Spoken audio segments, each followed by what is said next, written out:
Hello friends प्रसाद academy रे आपनको स्वागत जनाऊँची। देखंतु finally Odisha state selection board तरफ आपण मान जूनियर असिस्टेंट जूनियर क्लर्क रो ऑफिशियल एडवर्टाइजमेंट आसी जाइछि। तो चलंतु डिटेल ले देखिबा केते कोन पदवी रहिछि। तो डिटेल ले देखिया पूर्व आप गोटे छोटे इनफॉरमेशन दे देउछि। तो जो माने भी आरआई एआर अमीन आईसीडी सुपरवाइजर पय मॉक टेस्ट चाहचंती जोटा कि ऑफलाइन मोड रे। तो इति कांटेक्ट नंबर दे देछि, आपण माने नंबर को कांटेक्ट करि परिबे। ता सहित जो माने ऑनलाइन रे मॉक टेस्ट चाहचंती आपण माने प्ले स्टोर रो प्रसाद एकेडमी एप्लीकेशन को डाउनलोड करके मॉक टेस्ट को परचेज कर परिबे। एबे चलंतु डिटेल ले देखिबा स्टेट सिलेक्शन बोर्ड तरफ जो नोटिस आछि बा एडवर्टाइजमेंट आछि केते कोन पदवी रहिछि। तो देखंतु ये होछि आपण मानकर indicative advertisement state selection board department of higher education government of Odisha Bhubaneswar.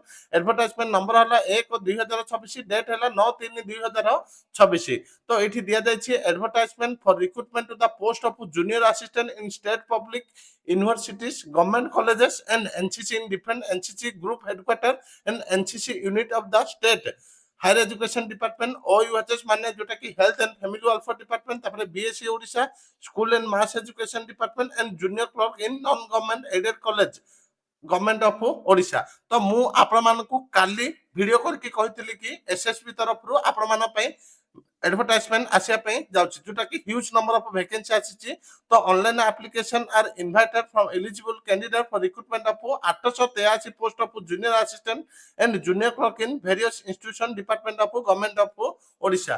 तो जूनियर क्लर्क और जूनियर असिस्टेंट रो बहुत बड़ा वैकेंसी आछि। तो पाखा पाखी 883 पदवी आछि।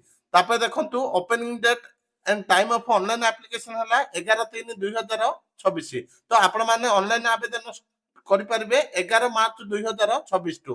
तापर लास्ट डेट होची 13/4/2026 माने अप्रैल 13 जाए आपण माने आवेदन करि परिबे।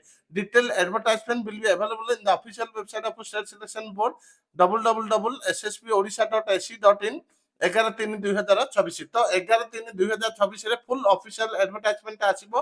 तो मु आर क्वालिफिकेशन कहि दोछि। तो जो माने नॉर्मल ग्रेजुएशन करचंती से माने ए पदवीटा को आवेदन करि परिबे। तो एतिकी इंपोर्टेंट अपडेट थिला एसएसबी रो रिक्रूटमेंट को नै कि। Thank you.